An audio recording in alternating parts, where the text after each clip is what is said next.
welcome to this week's episode of Game Dev London. My name is Edward Bennett, and today I will be talking with Artie McLabin, the founder of Game Ready. We will be discussing the announcement of Unreal Engine version 5. I will quickly hand over to Artie so that he can introduce himself and the company. So Artie, how are you? Hello guys, thank you very much for introducing me, Edward. Now, so you already know who I am a little bit, yeah. Now, in any case, a few words, I'm the founder and CEO of Game Ready. I'm also a consultant for game dev and organization for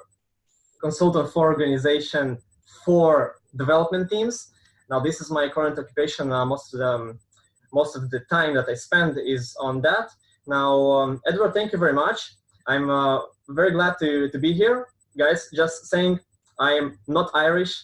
Yeah, my last name sounds like Irish perhaps, but I'm not Irish, so sorry I'm not a native English speaker, so I'm going to shit stuff up sometimes.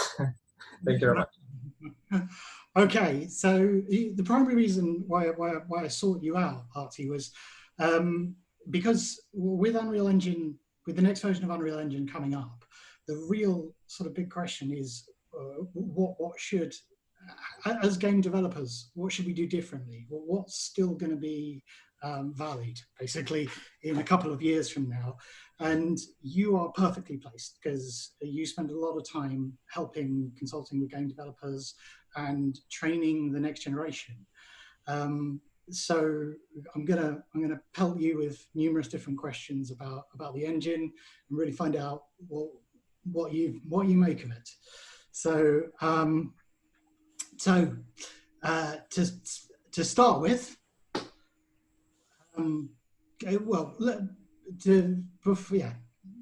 so to start with, let's start talking about the engine itself. What did you make in general of the announcement of the presentation? Okay, so the first thing first, Unreal Engine 5 is just wow. It's a new thing, right? In my opinion, this is a revolution in game engines, because this is something that in my opinion, never happened before. This is a giant leap in performance and in general the graphics technologies, because the amount of triangles that they have introduced, the new pipelines, it's just enormous. We've never seen such a leap anytime, not with Unreal Engine 4, not with 3, 2, 1, not with older generation engines, not with Unity. It's something really new and exciting. It's going to change the game development world pretty much.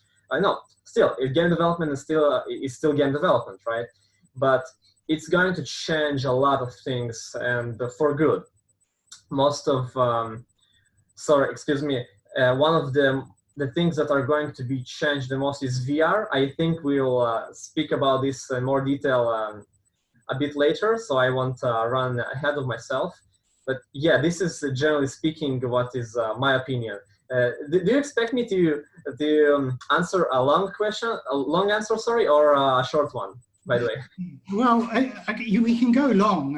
I've got 4 questions in total. So yeah. I thought we'd just bash the topic around a bit, really. So if I'm going a bit vague, I mean, I was going to go over the main things so the 2 big announcements that I think from it was the nanite, which is what you referred to earlier as crazy. What seems to me is basically just removing any limitation on polygons entirely is how I read that.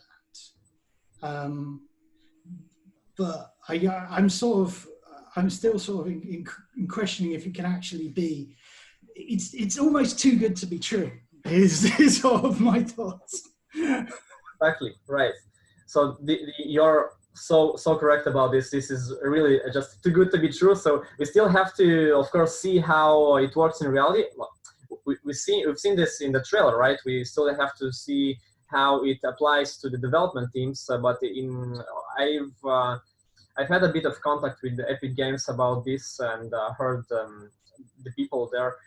yeah, it is working, right? This technology is already there. We're going to see the early access version in the start of next year. Now, there's a giant leap in technology, like I said before. It takes people a few years to adapt to that. So, we can expect to see games made in Unreal Engine 5 just in maybe 3 years from now, maybe 5 years from now. The industry lags, so it will take some time to adapt. But it's already something very exciting. Yeah, like I have mentioned before, VR is one of the topics that is going to be most affected by this, because currently VR is, well, it's growing, right? We've seen the Half-Life Alyx release not so long ago, and it was a giant success. People all over the world are buying VR headsets just for that. And there is a limitation in VR. This is pretty much the amount of polygons, because in VR you have the two monitors. You have one monitor for left eye and one for the right eye. So pretty much your graphics card is splitting its computing power between two viewports, right? We still don't know the exact technical background of Unreal Engine 4, but as it seems, at least now, it seems like it will be able to render just fine. It will be able to render both of the monitors, both of the viewports, with not so much of an overhead, and it will improve the quality of the picture in the VR so much. I may be wrong about this one, because I don't know still how exactly it works behind the scenes, but it's a possibility. If it's true, we're going to see a giant leap in VR technologies and VR games. This may be the future, as it seems. It does. Again, I can't know for now. Yeah, So I won't vouch for this. You're the closest thing that I have to an insider at Epic. So it's sort of, I mean, what the thing is it's a tech. All computers are getting better, and it's been, as far as development goes in computer gaming. I've often been sort of thinking that the restrictions that we have at the moment are going to be a lot less, because it's a unique thing. When you have an indie game developer, I always feel that one of the better computers, what it ultimately does is it means that your code can almost be worse. It's like when you have a really big AAA company, they've got the people, they've got the skills which are capable of optimizing a game so that they can do amazing things and they can make it work on computers. But every time we get a jump in sort of computer technology and sort of processing power, it almost means that the indie developers who haven't got the time to really clean the code up and have to use generic stuff can suddenly produce better stuff sort of off the cuff. And this seems to be, if it really is cutting down, because it's not just doing cooler stuff, it's cutting down the system requirement to do the cooler stuff. Is that right? Okay, so it is right. I will just clarify a bit about this, because it's a bit more complicated than just saying yes. The thing is that the requirements are probably going to remain the same or be more when it comes to the engine itself. We can't really know right now, but still, Nanite, whatever you pronounce it, I don't know how you pronounce this. Nanite, I think Nanite. So this system for Unreal that is responsible for the amount of triangles, it is still expensive, right? It is still not free. The triangles are free, so for say, but the system itself is heavy. So I don't think that the average toaster PC could run Unreal Engine 5, right? But there is something else, and this something else is that there will be an easier entry level for indie developers when it comes to 3D, because now instantly, with the release of Unreal Engine 5, instantly a lot of 3D generalists will be able to produce game-ready assets. Because right now they have to produce high poly models, then reduce them to low poly, bake normals, and do all this stuff, which is a lot of work, right? It's somewhere near, I'd say, half of the work for the game assets is just optimizing the high poly for the game. Now this is going to be just eliminated. So we cut the pipeline by half for some of the people. So the assets will be much easier to produce. They will take twice, half the time, right? It will take half the time, and the people who don't have the experience making this, they will suddenly be able to, because all the generalists for 3D, not all of them, but most of them don't work with low poly and don't have reason for that. So these people will be suddenly able to produce the models for Unreal Engine 5, because Unreal Engine 5 just can take the high poly models and just shoot right away. It doesn't have to have any normals. For these who don't know, just to mention, Unreal Engine 5 doesn't use normal maps, doesn't use all the stuff. It doesn't need low poly models because it can just run a very, very, very dense model with a lot of triangles, just imported straight from Zbrush. So one more thing is actually that Zbrush is going to be a thing right now. It's a thing, right? Zbrush is used a lot in game development world, but now it's going to see a giant leap in my opinion, because you can just import the model from Zbrush to Unreal Engine 5. You don't have to make this dressing in Maya or 3D Max Blender or whatever. I assume that they may raise the price, by the way, Zbrush. I'm not sure about this, affiliated with this, but they may do that. Or they may make some promotion for people to hop in. I don't know, but they will probably make something out of this. Yeah, so Zbrush is going to be maybe the next standard for game development. I'm not sure about this, but at least it will approach to be the new standard, the standard program for this. Yes, so, I'm done with this one. So ZBrush is going to be big. Can you confirm? Do you think this is the death of Unity? No, this is not the death of Unity. I'm a huge fan of Unreal Engine, but I don't think that it's the death of Unity. Even though I've made some memes about dancing coffin, with this is actually just a joke.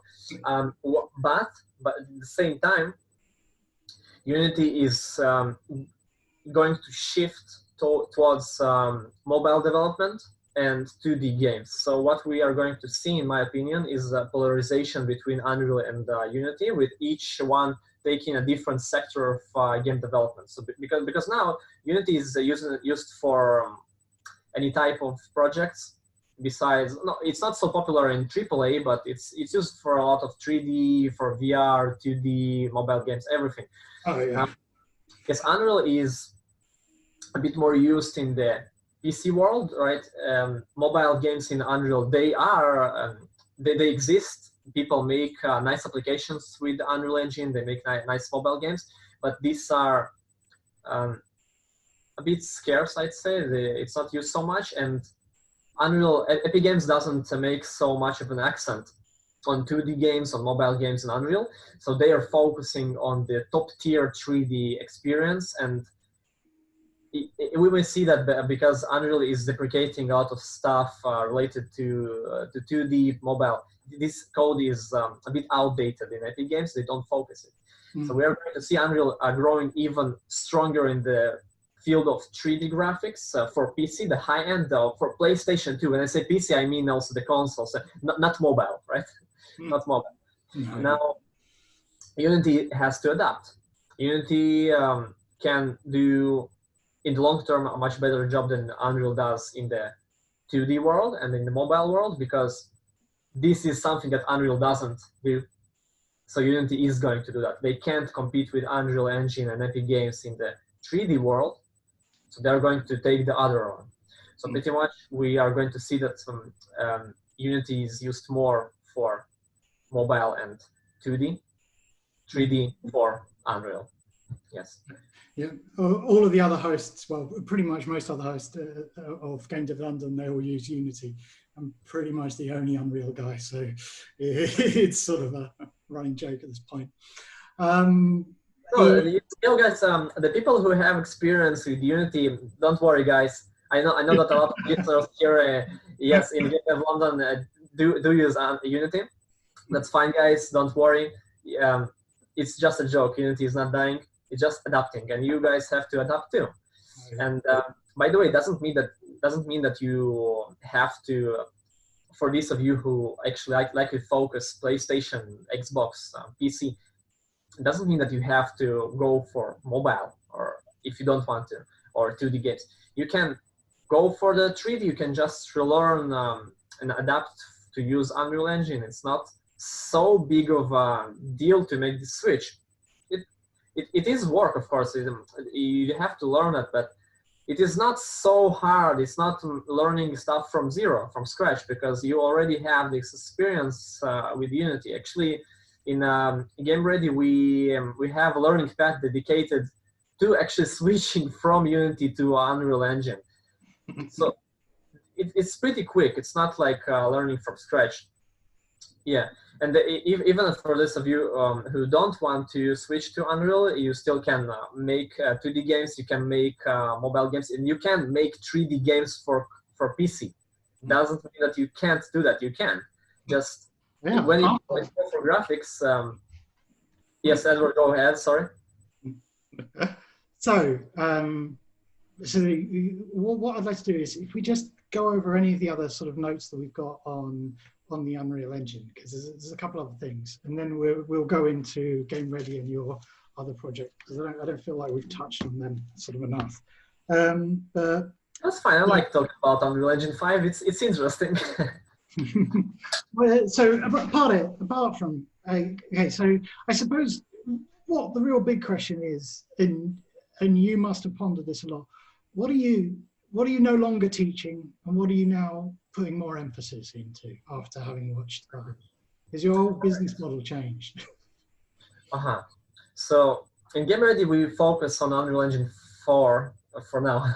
Yes, we are going to focus on Unreal Engine 5 when it goes out. Right now, we don't use Unity for anything. We don't teach Unity.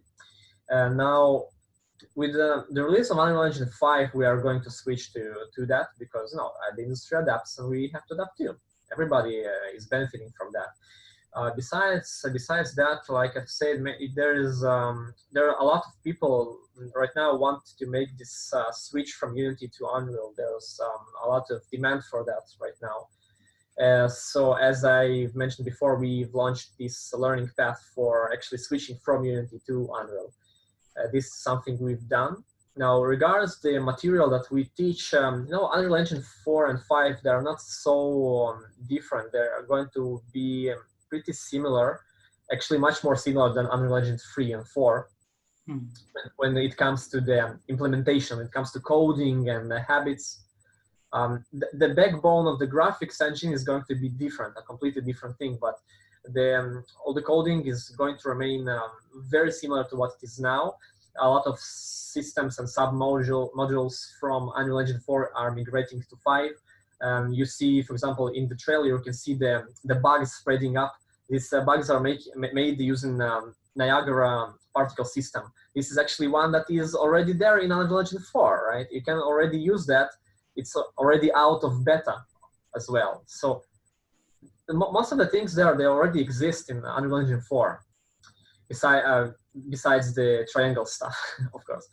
Now, by the way, something that I didn't mention, the industry shift is also going to happen in the hardware sphere, because now we are going to see a lot of bottleneck in hard drives and SSDs, because so far the games are mostly using low poly models. Now they're going to be using the high poly models, which can wait 100 times more.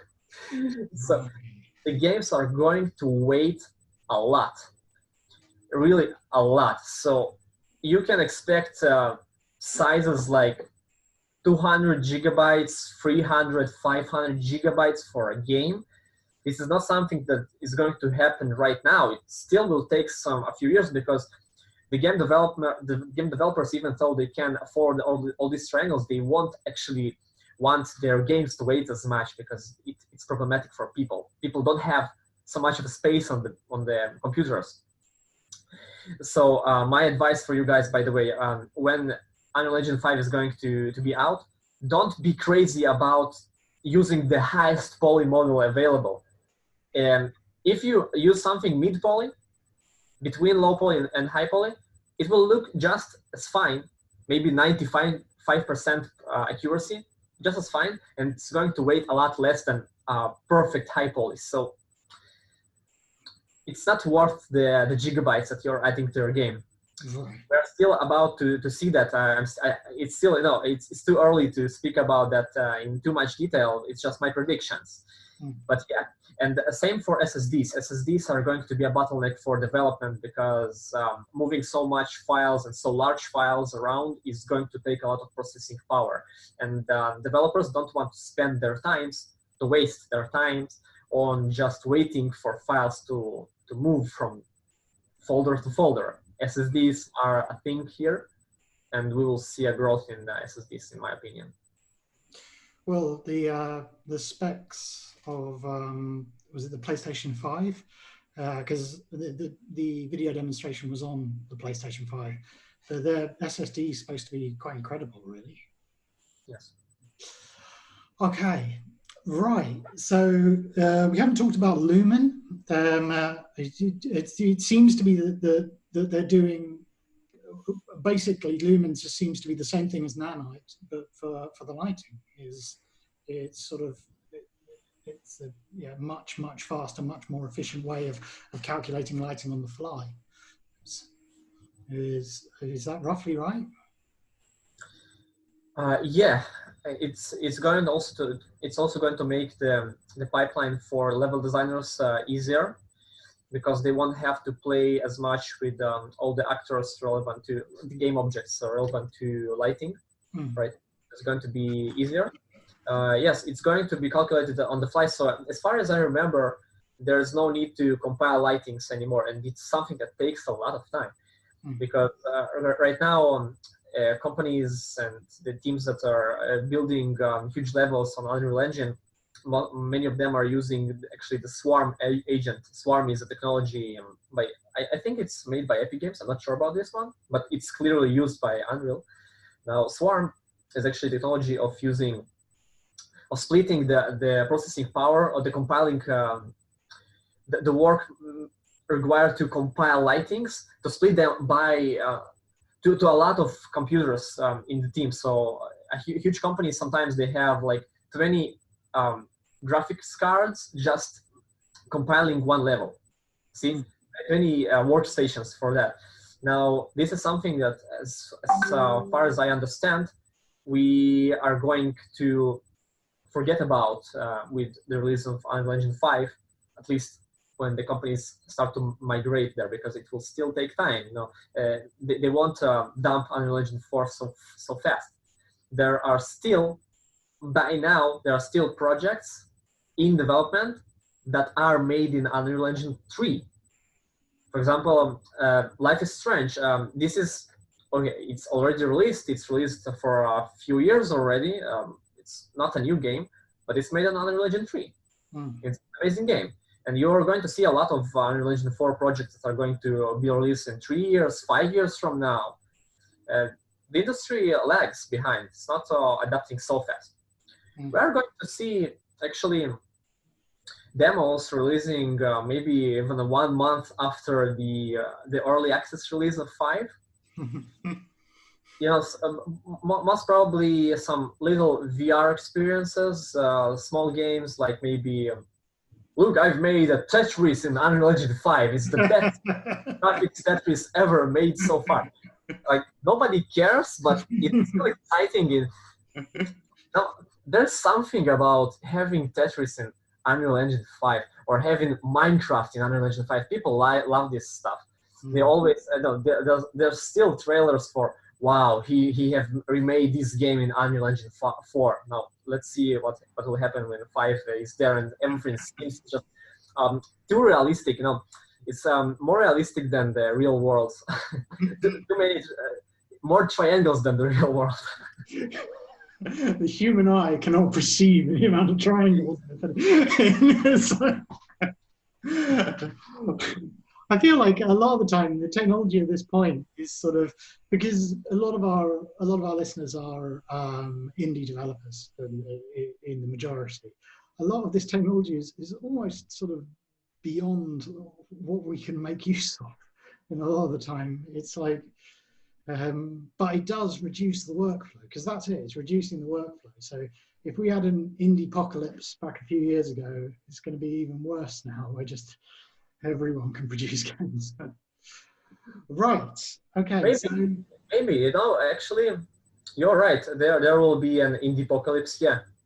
And it's not as hard as we've had in the recent years, because, no, the biggest leap is actually the licenses, because game developers mostly do have good enough hardware for this. They just don't have the nice license for that, because you as an indie developer, you don't like to pay thousands of dollars just to try something.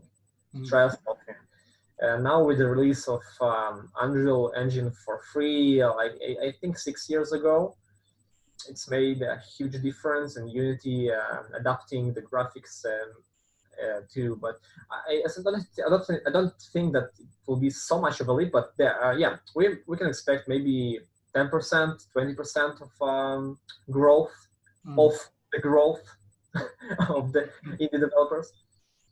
I kind of feel like the technical limitations aren't such a big thing in the indie community these days. It's more actually getting the projects done. It's like 90% of projects or 99% of projects just never get finished because scope creep and a whole load of just more human problems rather than the actual technical.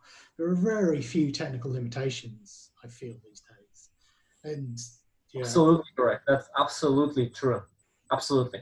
Actually, 90, if I'm not correct, if I'm not wrong, I think that 90% of the failed projects, of the games that fail, they fail not because of the reception or bad sales, they fail because they are not released. So if you release a game, there's a huge chance that actually it will pass the threshold. You're already in the good percentile if you just release your game. Because not releasing garbage. Don't release garbage, please. There's a lot of garbage out there.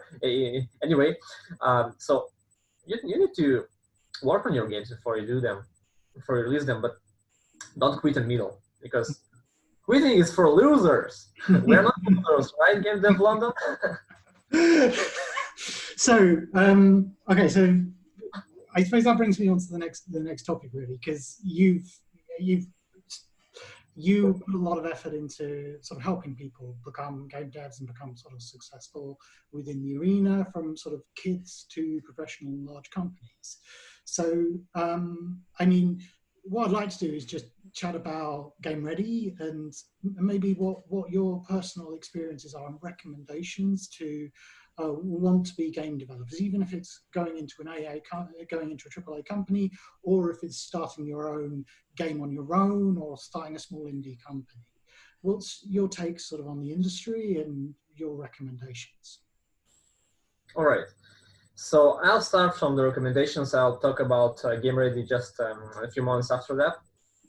In any case, my advice is to the people here. Now, there are a few things. One of them is get better at something.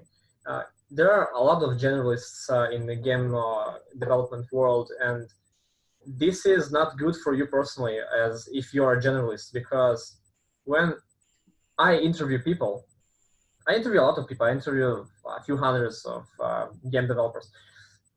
When I interview people, not only me, people all over the world, the interviewers, we seek people that specialize in something, not people that are good, are average or pretty good at a lot of small things. Interviewers look for people who can make good results in something specific that they require. So if, for example, some game development team, for example, let's imagine I run a team right now, I am the team leader, I lack some very good artists, right? 3D artists.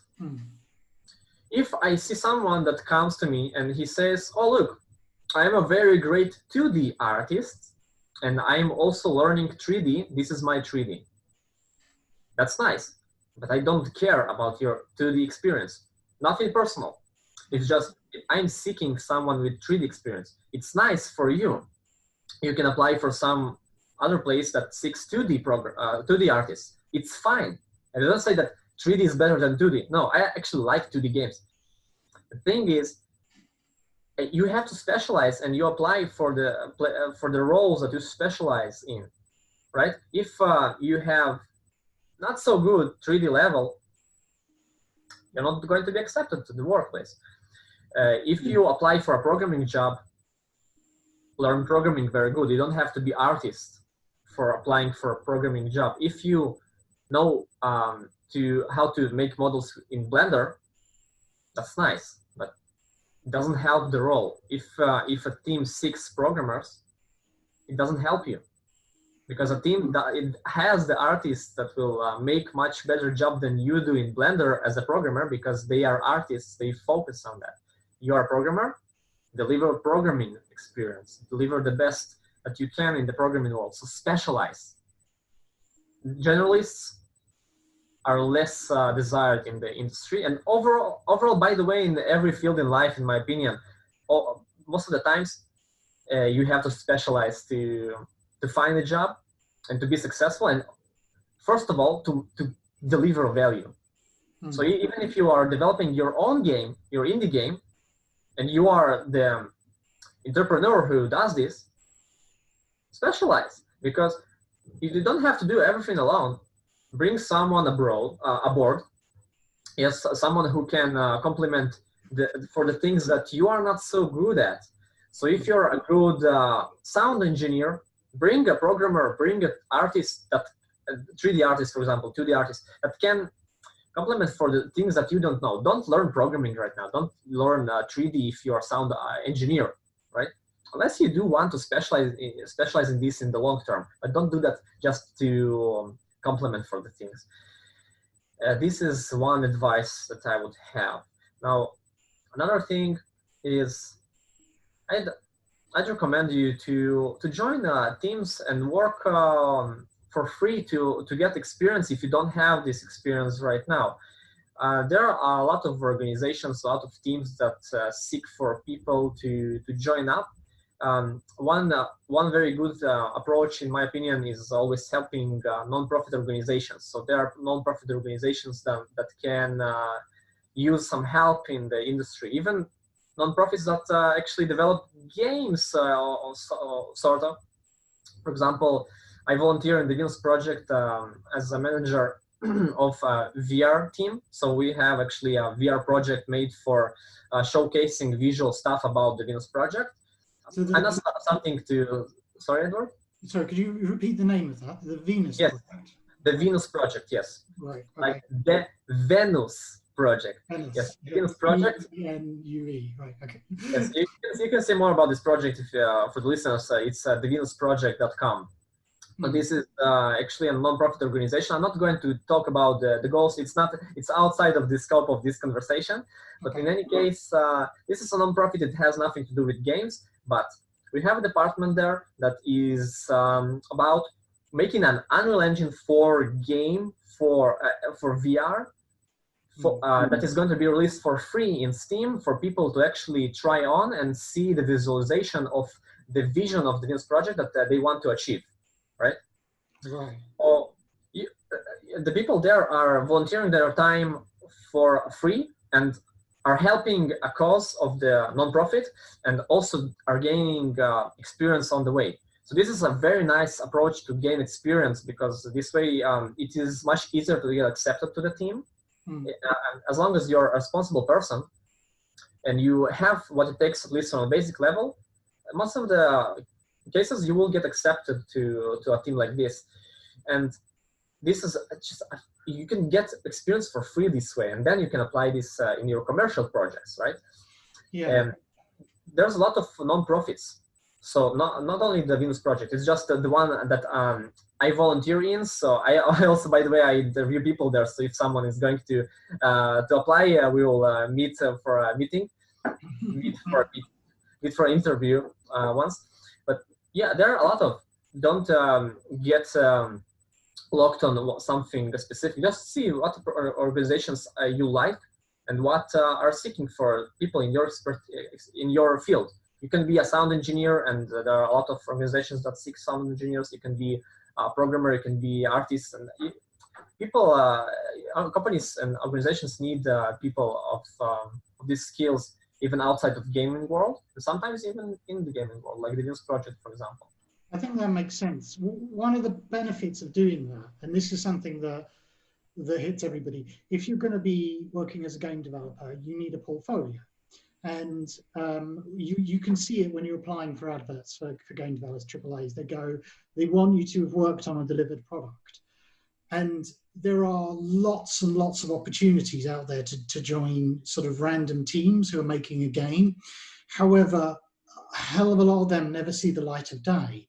And the benefit of working on something that's a non-profit or slightly outside of the gaming arena is there is a strong chance that that project will actually be around. So you can actually quote that you're working on something which is actually exists. Like the amount of games that I've worked on with people who it's never done anything apart from a trailer video is numerous.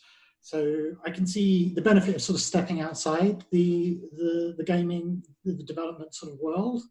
It's like, I quite like the education field. I've always thought that bringing gaming into the education was going to be a huge thing. And so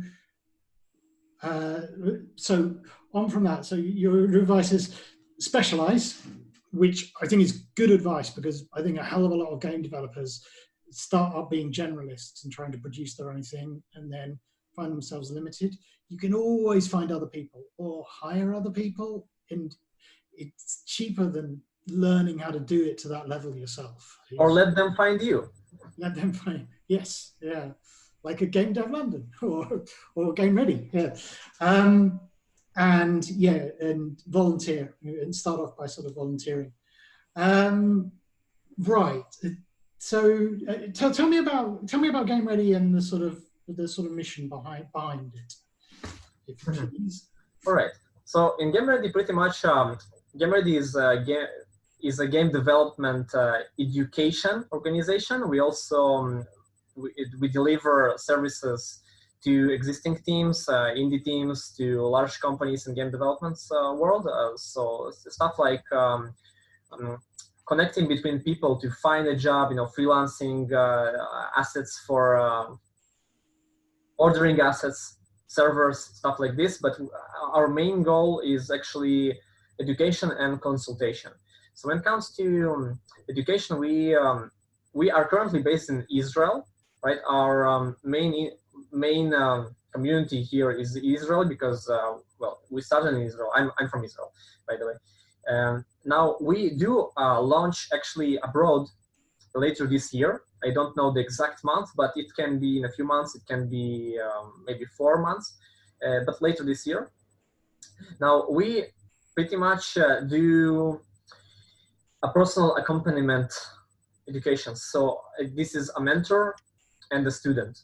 In Game Ready, we believe that people, when it comes to education, people can't just sit in a class and understand as well as they would if they would have one-on-one teaching. So this is what we focus on.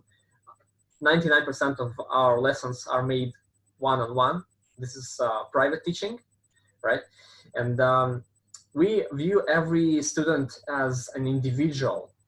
And instead of just pushing information, like all sorts of different general stuff like programming, 3D standard, pushing all of this in the head of the student, instead of that, we let them choose the thing that they want to specialize in, like programming, level design, can be 3D, it can be whatever, right? We have a lot of learning paths. So everybody can select what they think will fit them more, and then we give them all what we can to help them specialize in it. So we have multiple mentors of different fields that know several topics on a very good level, and they are delivering this information directly to the students while they also practice for themselves. So it includes, it's completely remote, and it includes a lot of doing stuff by yourself. By the way, for the guys who are learning by yourself, don't be afraid to continue that. This is a great approach, but you have practice. Don't just listen to YouTube videos, because out of YouTube videos, well, there are a lot of very nice videos, but a lot of them are also not so correct, delivering maybe wrong information. A lot of tutorials for Unreal Engine, for example, they have meh approaches for doing stuff.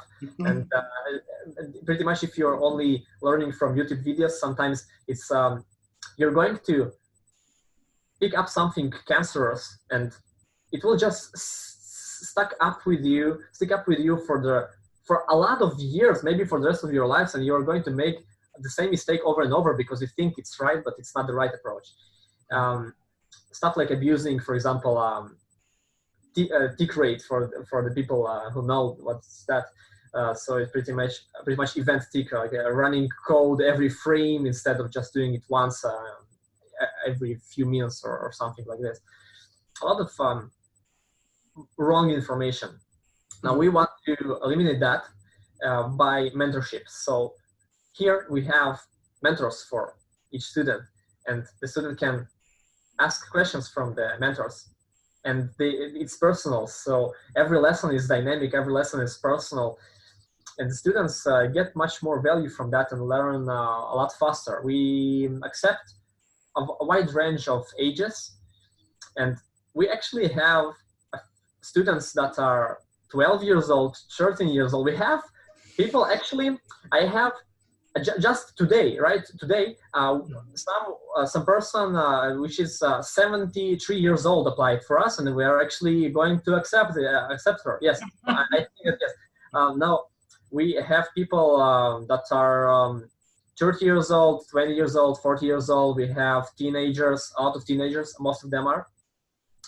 And it's very exciting because you can see students aged 10, sometimes we accept even lower than 12 years old, 10 years old, that actually programs in C++. He learns C++ and he does that very nicely, and he actually succeeds in that and writes code. So this is because of mentorship. That's what happens when you combine potential people who are smart and they have the passion. You combine them with someone with knowledge that can deliver this knowledge in a proper way. This is what happens. People get crazy very early. It's very effective. So that's what we are doing in Game Ready. I don't want to spam our conversation so much.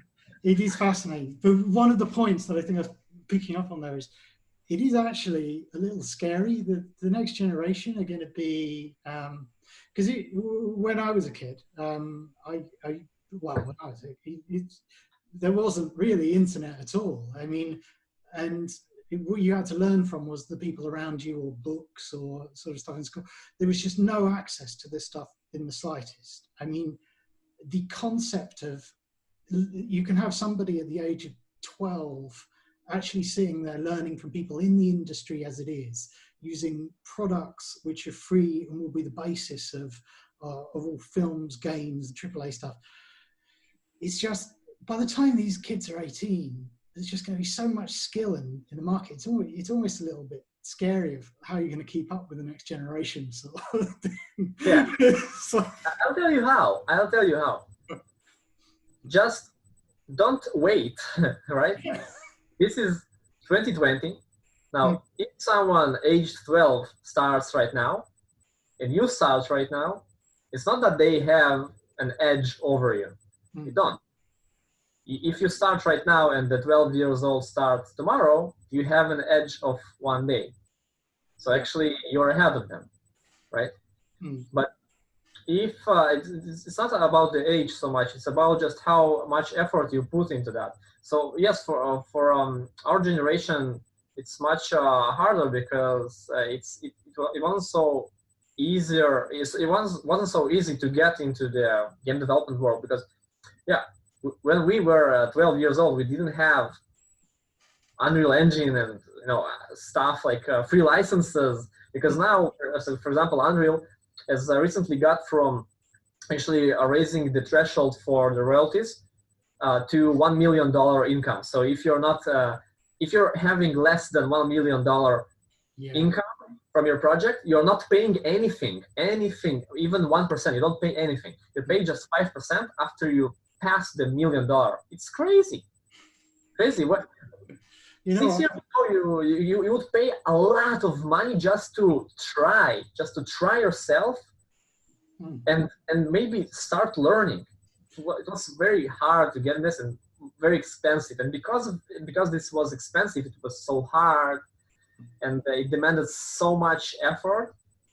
Now it's much easier, and it's easier for everybody. It's easier not for only for the 12 years old. It's easier for you too. It's easier for every listener right now because the terms are the same. It's 2020, right? And you know who we've got to thank for all of it? All of the 12-year-olds who are buying hats in Fortnite. So Fortnite is funding everything. Oh yes, I actually, like maybe 5 years ago, I've seen the Fortnite in even not early access. It's not even early access. It's just in Epic Games. It have been in Epic Games forever. Nobody ever knew what's Fortnite. There was that development kit or some sort for modding for maybe Unreal Engine 4.6. I think it started somewhere there on there, and I've been like, what the hell is Fortnite or Fortnite? What the hell is that? Like, it's not so interesting. And I was okay, so I'm just skipping this and I'm going to my Unreal Engine. Okay, so this is my icon for Unreal. I'm clicking Unreal Engine. Epic Games wasn't a store like now it's Steam. So, and overnight, Fortnite becomes the most played game ever made. It's crazy, and nobody expected this because it was just like some. These Epic Games are trying to make something besides engines. They're not going to succeed in that. Yeah, they do. Suddenly they do. Yeah, it's crazy. Absolutely crazy. And now they're just throwing money around like they're just giving everything away. They're taking on Steam. They're taking on. They're not throwing money around. They are very, very smart. It's all these licenses and things are getting easier and cheaper for the public. It's not that they're doing this for free. It's not a present for everybody. They do benefit from that a lot because this promotes the engine, and if the engine is promoted, more people are likely to use that. Yes, they added the support of Quixel and all these partnerships that Epic Games have recently made. These are benefiting the developers and making it much more appealing for developers to use Unreal. And because of this, more people shift towards Unreal. More companies, AAA companies too, switch over to Unreal because the more people in the industry know Unreal, the more workplaces are going to adapt to that. Because, for example, 6 years ago, nobody used Unreal because it wasn't free. Yes, there was no indie apocalypse. Because of that, most of the AAA studios, they didn't use Unreal. And now, because so many people do use them, do use the Unreal and the Unity, by the way, too. Because of this, a lot of studios, a lot of big studios that have much more than $1 million income from games. They have a lot more. For them, it doesn't matter if it's 1 million or 20,000 or whatever. They still pay the royalty because they have huge incomes. But because so many people now know Unreal and know Unity, they are switching to Unreal or Unity. Right? In case of Unreal, it has much more benefits because Epic Games are just crazy throwing everything for free. Take this for free. They don't want this for free. No, you will take this for free. Take it in your face. So because of this, people are switching, and the companies are going. So many people out there know such a good engine. Why would they invest in making their own engine and teaching their people to deal with this engine if they just can use Unreal and hire Unreal professionals? It's much more appealing for them. And these companies, these AAA companies, a lot of indie projects too, but mostly AAA companies, they are compensating for all the losses for Epic Games for giving out free stuff to the community. So in the long term, actually, it's not selfish. It's just beneficial for everybody. It's beneficial for developers because they get stuff for free and they get stuff done easier. It's much easier to get into this. It's better for AAA companies because it's easier to hire, it's easier to maintain, it's easier to do a lot of stuff, and it's also cheaper, by the way, for them. And it's good for Epic Games because Epic Games enjoy from swimming in gold, Yes, that's my answer for that. Bro, right. Well, I think we should probably wrap up around now. We've gone about 50 minutes. Is there anything else you'd like to add in before we finish up here, Artie? Yes, I have the third advice for new people. So actually didn't mention it before, but get a mentor. Okay, don't learn alone. Get a mentor because it's going to save you a lot of pain from falling. Falling in game development world, falling is hard. It's painful, and you will fall sometimes. You'll make mistakes. That's fine. You learn from mistakes. As long as you learn from mistakes, it's fine making them. It's good to make mistakes, but mentors can actually teach you from their own mistakes. So when you are learning from a mentor, you don't have to experience this fall to actually learn from the experience. And because of this, in the long run, if you're specializing in game development, if you want this to be your profession, in the long run, you would don't think about spending money on mentors. That's fine, because they are going to save you a lot more money than on falling or failing projects than you would spend on getting a proper education, right? And by the way, we in GameReady, we do mentoring, but GameReady currently is only for Israel, so that's fine. I don't say that this is the only place that you have to go to. There are a lot of mentors, a lot of people around the world who are teaching people, right? And get them. It is going to save you a lot of work, a lot of money, a lot of efforts, and it's fun. It gives you a lot of motivations because you're not alone anymore, and it's just better in any case, in every scenario. This is my opinion on this. So get a mentor, definitely. Don't wait. It's just faster as well. I think that's the main thing. A lot faster. Where speed is of the essence. Everything changes so quick. You can't, like, trawling through YouTube videos or trying to pick up holes in Udemy courses and stuff like that. It's so much easier when there's a human to answer the question. Yes, when it comes to the time, this is your profession. This is not something that you do for fun. It's not only a hobby. It can be a hobby, but better if you really like it, make it a job, make it a profession, because you can't really maintain a hobby like game development that requires so much time without making a living. from it. It won't remain a hobby in the long term. You have to either make it your profession or leave it. Better make it your profession because it's fun. It's a really good industry to be in. Yeah. So if you're investing in making it your job, your profession, you're going to make a living out of it. Every day that you waste or day that you search for hard to reach information that someone could just solve for you in a few minutes, just explain to you, oh, so that's how it's done in 2 minutes, instead of searching for half a day for this information. It can make such a huge difference in the time it will take you to get professional and make a living out of it. And this time, it is time that you could spend on a job, on making money from it. So this is expensive. Waiting and not doing anything, or just being there is everything for free. Yes, there are most of the stuff there is for free, but don't make my mistake early on, because I did this. I searched everything for free. It took me so many years to specialize and stuff. Don't make my mistake. Don't repeat this. Here, in this case, I'm your mentor, right?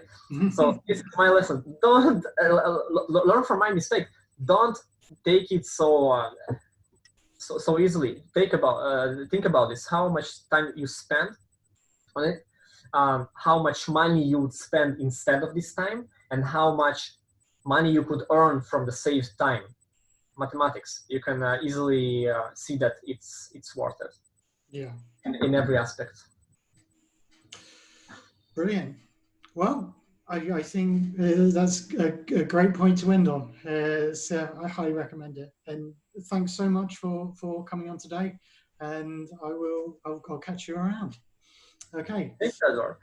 Something that I would add is, we are, like I said, we are launching internationally in Game Ready later this year. So even though we don't accept students that currently don't have the Hebrew language, which is just local in Israel, even though we still actually make a list of people who do want to learn in Game Ready in the long term when we launch abroad. And we have a special email address made for gamedev.london actually for this. So guys, out of you people who are willing to get in touch, if it's for learning in Game Ready, if it's for cooperating, if you search for a job, by the way, too, maybe I can really help you in that. So you have this email address. You can just contact GDL, like Game Dev London, GDL at Game Ready, COIL, like COUK, but Israel, COIL. So that is GDL, sorry, Game Dev London, GDL, yeah. It's GDL, three letters, yes. At gameready.co. Is it LI or IL? IL, Israel. Yes, IL. Currently the domain, yes. So I will monitor this email personally for at least an upcoming month. So if someone wants to get in touch with me for whatever reasons, either for any partnership or learning in Game Ready, don't be shy. This is email address made specifically for you, especially for you. Yeah, come on, bro, and no problem. Fantastic. Brilliant. Thanks a lot, Arthur. Thank you for having me. Thank you for having me, Edward. It has been a pleasure. It's really fun. Thank you very much. It looks like you have a very nice community here, and that's a growing community. Thank you very much. Thanks. Okay. Bye, Artie. Thank you. See you later. Bye, guys. See ya.